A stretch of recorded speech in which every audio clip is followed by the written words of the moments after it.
The kind of anime that leaves you staring at the ceiling at 3 a.m., questioning your very own existence.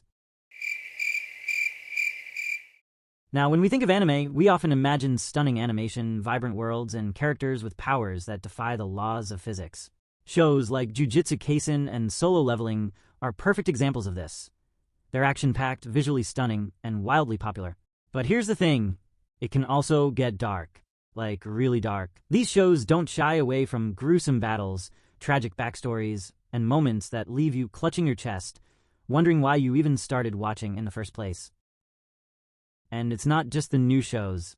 Anime has a long history of exploring heavy, often disturbing themes. Take Clannad, for example. On the surface, it's a sweet story about family and friendship, but by the end, let's just say you'll need a whole box of tissues to get through it. Or Elfen Lied, a series that's equal parts beautiful and horrifying, with a story that's as twisted as it is compelling. These are the kinds of shows that fans will rave about, but also warn you to approach with caution. Because once you start, there's no turning back.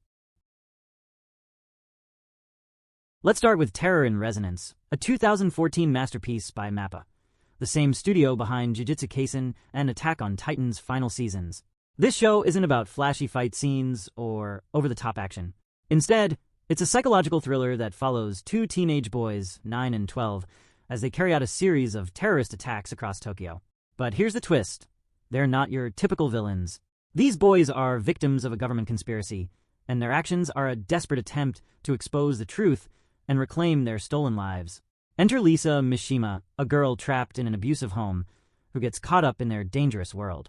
Together, these three form an unlikely bond, and the story becomes as much about their personal struggles as it is about the larger conspiracy.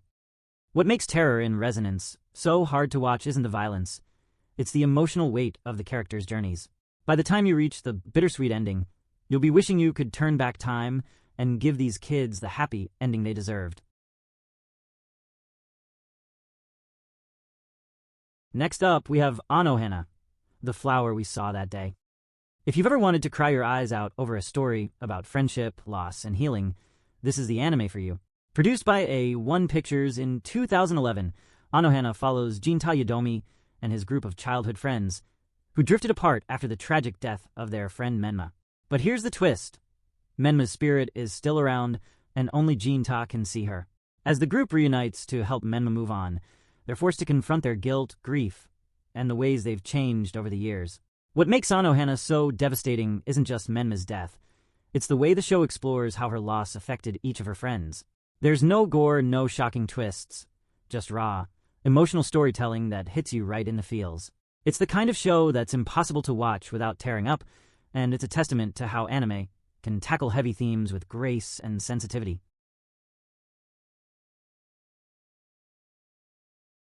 Next up is School Live, a show that commits one of the greatest deceptions in anime history.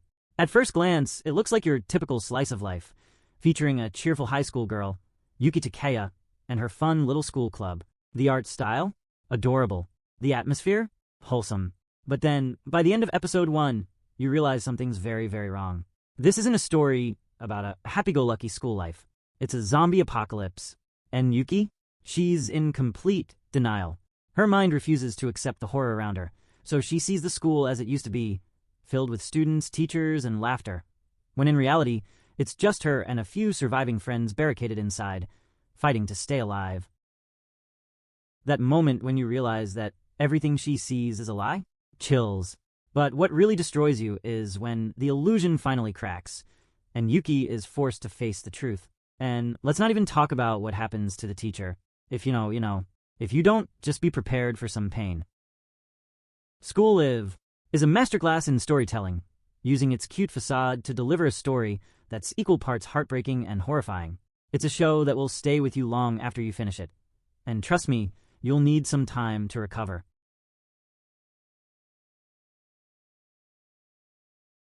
Now, if you think war stories can't be just as gut-wrenching, In This Corner of the World is here to prove you so wrong.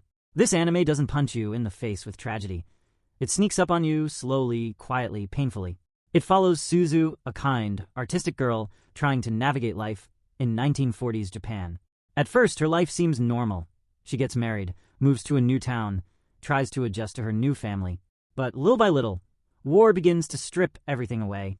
And the worst part, it's never dramatic. There are no over-the-top action sequences, no grand explosions.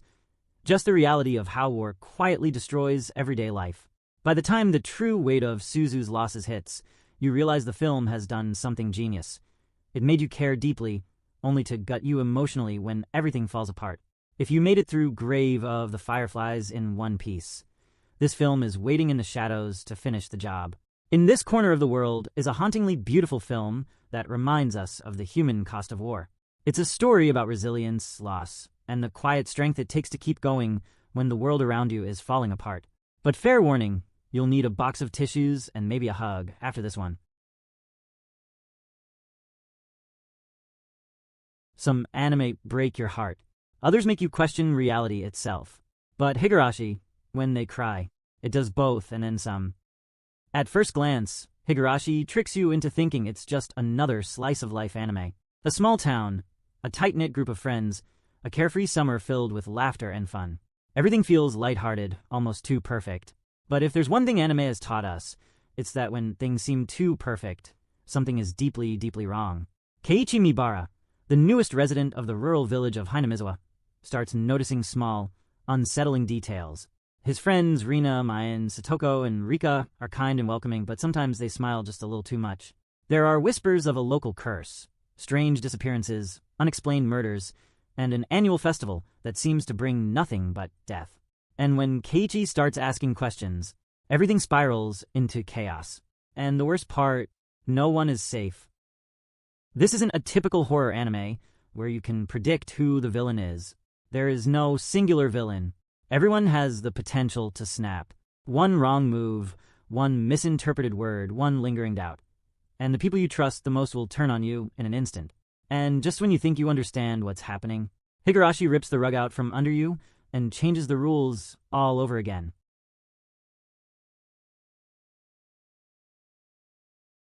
And then there's Grave of the Fireflies. If you've seen it, you already know. If you haven't, good luck. Because this isn't just a sad movie, it's one of the most devastating stories ever put to film. There are no villains, no grand battles, no hope. Just two orphan siblings, Seita and his little sister, Setsuko, trying to survive in war-torn Japan. And the worst part, there is no way for them to win. Unlike most war films that focus on soldiers and battles, Grave of the Fireflies tells the story of those left behind. It's not about grand acts of heroism. It's about the slow, crushing weight of survival. About a world so consumed by war that it forgets the children who never asked to be part of it. Every time Seita and Setsuko try to hold onto even the smallest sliver of happiness, the world takes it away. Their home, destroyed. Their mother, gone. The adults around them, too numb, too broken, too selfish to care. And yet, Seita keeps fighting. Not for victory, not for revenge, just to keep his little sister alive. But here's what makes Grave of the Fireflies truly unbearable. It's real. This isn't just a fictional tragedy, it's a true story. The film is based on Akiyuki Nosaka's semi-autobiographical novel, written as an apology to his own little sister, whom he lost to starvation after the war. He lived through the suffering, the loss, the guilt. He carried this pain for the rest of his life.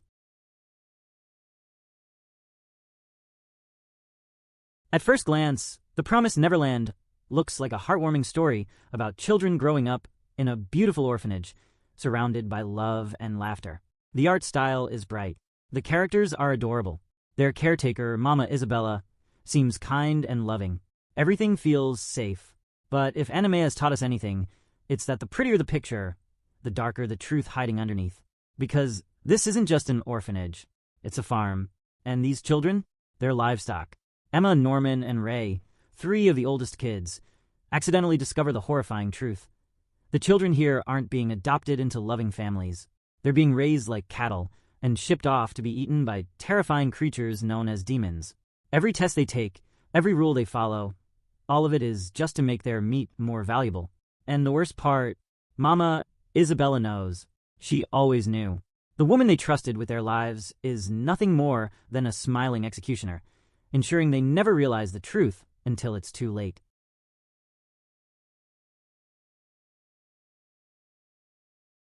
What does it mean to be human? What separates us from machines? Is it our emotions, our memories, our capacity for love, or our ability to hate? These are the questions that Pluto asks, and the answers it gives, terrifying. Based on a story from Osamu Tezuka's legendary Astro Boy, but rewritten as a dark, psychological thriller by Naoki Urasawa, The Mind Behind Monster. Pluto takes a simple premise about robots and turns it into one of the most haunting stories ever told. The world is on edge. Someone is killing the world's most advanced robots, and their human allies one by one. These aren't just machines. They are sentient beings capable of thought, emotions, even dreams. And yet, one by one, they are being erased. Detective Gesicht, a highly advanced robot himself, is put on the case. But the deeper he digs, the more he realizes this isn't just about murder. It's about something much, much bigger. Something buried in the past.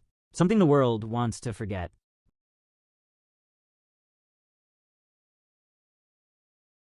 At first glance, Wonder Egg Priority looks like a whimsical adventure. Bright, colorful, and full of stunning, dreamlike visuals. But don't be fooled. Beneath the breathtaking animation, this anime explores the darkest corners of human suffering. The story follows Uoto, a girl burdened with grief after losing her best friend to suicide. One night, she's given a Wonder Egg, an object that brings her into a mysterious world where she must fight monstrous manifestations of real-world trauma to save lost souls. Each battle she faces isn't just a physical fight. It's a confrontation with suicide, abuse, bullying, depression, and all the horrors that plague young girls in silence. And it's not just AE. She soon meets other girls, each carrying their own unbearable weight of tragedy. Their battles? They're not just against terrifying creatures. They're against themselves. Against their guilt. Against the idea that maybe, just maybe, they could have done something different. And that's what makes Wonder Egg Priority so haunting. It doesn't just show trauma. It makes you feel it. Every episode peels back another layer of pain, making you question how the world could be so cruel to people so young. Think Madoka Magica, but even more personal, more painful, and even more surreal. Speaking of Madoka Magica, if you've ever brushed it off as just another magical girl anime, oh, you are so not ready. This anime took everything we loved about classic magical girl series, the transformations, the friendships, the cute animal companions, and twisted it into one of the most soul-crushing deconstructions of the genre ever made. It starts with two ordinary middle school girls, Madoka Kaname and Sayaka Miki, who meet Kyubi, a creature that offers them the ultimate deal. One wish in exchange for becoming a magical girl. Sounds great, right? The chance to change their lives, help people, and fight off evil witches? Who wouldn't take that?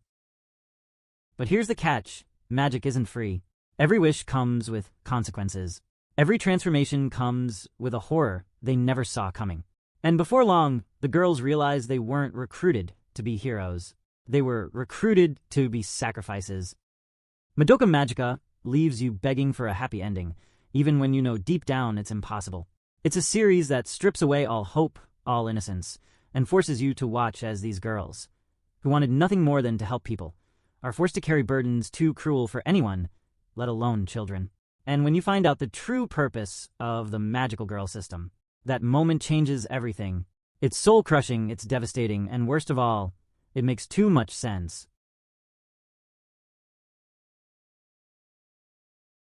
If Madoka Magica and Wonder Egg Priority are like being hit by a truck, Neon Genesis Evangelion is like slowly sinking into quicksand while questioning whether you even want to be saved. This anime is legendary. It's not just a mecha show.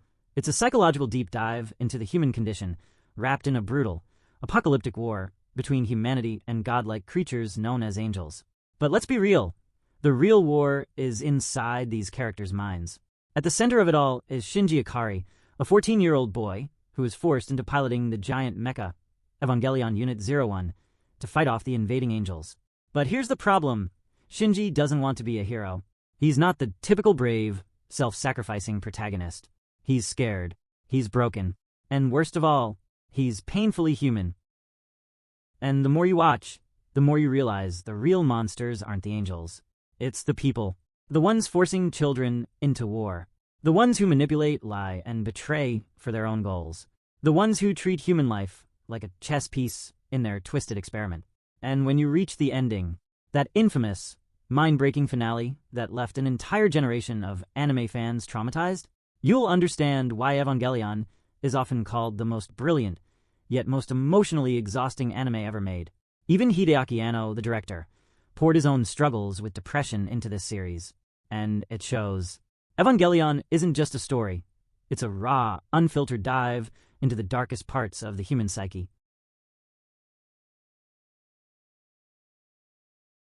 So there you have it, the list of anime that will leave you emotionally drained, mentally exhausted, and possibly questioning your entire existence. If you're looking for trauma, despair, and existential horror, these series deliver in ways no other anime can. But fair warning, once you watch them, there's no going back. So tell me, which of these anime broke you the most? Or do you have another psychological gut punch that I need to add to my watch list? Drop your thoughts in the comments. I'll be there, probably still recovering from Evangelion.